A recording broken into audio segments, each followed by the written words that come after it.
சுவையான முருங்கைக்கீரை உருளைக்கிழங்கு பொரியல் எப்படி பண்ணுறதுன்னு பார்க்க போகிறோம். ஹாய், ஹலோ, வணக்கம். தோசை டு பீஸா உங்களை அன்புடன் இருக்குது. நான் காஞ்சனா ஜெயக்குமார். முருங்கைக்கீரைனாலே குழந்தைங்கள்லாம் வேண்டாம், அது கொஞ்சம் கசக்கும் அப்படின்லாம் பயந்துக்குவாங்க. அது எல்லாத்தையும் நம்ம இல்லாமல் பண்ணி அருமையான அவங்களுக்கு பிடிச்ச உருளைக்கிழங்கோட சேர்த்து போட்டு கொடுத்துடலாம். வாங்க, அருமையான உருளைக்கிழங்கு முருங்கைக்கீரை பொரியல் பார்க்கலாம். குழந்தைங்க சாப்பிட்ற மாதிரி சுவையாக ஒரு உருளைக்கிழங்கு பொரியல், அதே நேரத்தில் ஆரோக்கியமாக இருக்கணும் அப்படின்றதான் நம்மளுடைய கருத்து. முதல்ல அடுப்பில் வானலியை சுட வச்சுக்கிட்டு அடுத்தது சிறிதளவு எண்ணெய் ஊற்றிக்கலாம். எண்ணெய் சூடானதும் நம்ம முதல்ல தாளிக்கிற விஷயங்களை போட்டுக்கலாம். அதாவது கடுகு, கடலைப்பருப்பு மற்றும் ஜீரகம். ஜீரகம் இந்த பண்டத்திற்கு ரொம்பவே அவசியம். ஏன்னா ஜீரகத்தின் மனம் ரொம்ப நல்லது. அதே நேரத்தில் அது ஜீரண சக்தி அதிகரித்து கொடுக்கும். அதனால் நம்ம ஜீரகம் சேர்த்துக்கலாம். இப்போ நம்ம தாளிதம் தயாராகிடுச்சு. வேக வைத்து தோல் உரித்து அரிந்த உருளைக்கிழங்கை சேர்த்துக்கலாம். இதை நம்ம குக்கரில் போட்டு ஒரு 2-3 விசில் விட்டுட்டிங்கன்னா நல்லா வெந்துடும். அதுக்கப்புறம் குளிர்ந்த நீரில் தோலை உரிச்சிட்டு இது மாதிரி நம்மளுக்கு பிடித்த அளவுக்கு நம்ம இதை நறுக்கி வச்சுக்கலாம். ஒரு வாயகன்ற பாத்திரம் உபயோகப்படுத்தும் பொழுது என்னாகும்னா எண்ணெய் அதிகமாக தேவைப்படாது.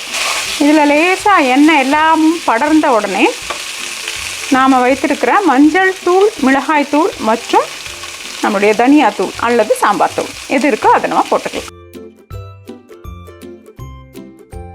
இப்போ இதை நம்ம சிறு தீ அல்லது மிதமான தீயில் ஒரு 5 நிமிடம் இந்த பொடியெல்லாம், மசாலா பொடியெல்லாம் அந்த உருளைக்கிழங்கு மேலே படறதுக்காக மூடி வச்சிடலாம். இப்போ 5 நிமிஷம் ஆயிடுச்சேன். பார்த்தீங்களா, அந்த மசாலா பொடியெலாம் நல்லா கலந்துடுச்சு. இப்போ நம்ம தேவைக்கேற்ப சுவைக்கேற்ப உப்பு சேர்த்து இப்போ என்ன பண்ண போகிறோம்னா, பொதுவாக எந்த கீரையுமே நம்ம உடம்பில் சேர்றதுக்கு அதற்கு வைட்டமின் சி சத்து தேவைப்படும். அதனால் என்ன பண்ண போகிறோம்னா, சிறிதளவு எலுமிச்சை சாறு இது கூட சேர்த்துக்கலாம். எலுமிச்சை சாறுக்கு ஒவ்வாமை இருக்கிறவங்க இதை தவிர்த்துடலாம்.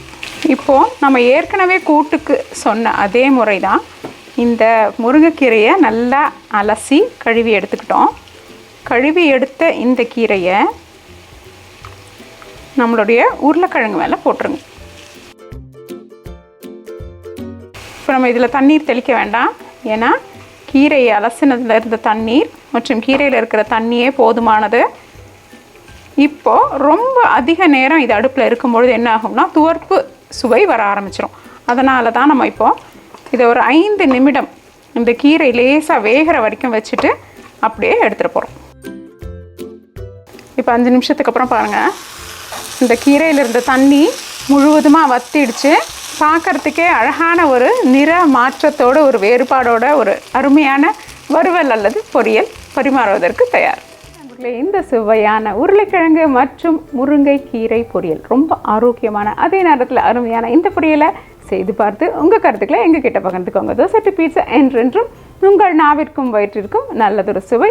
இந்த வீடியோ உங்களுக்கு பிடிச்சிருந்தா லைக் ப்ரெஸ் பண்ணுங்கள். தோசை டு பீஸாக்கு மறக்காமல் சப்ஸ்கிரைப் பண்ணுங்கள். இந்த சப்ஸ்கிரிப்ஷன் முற்றிலும் இலவசம்.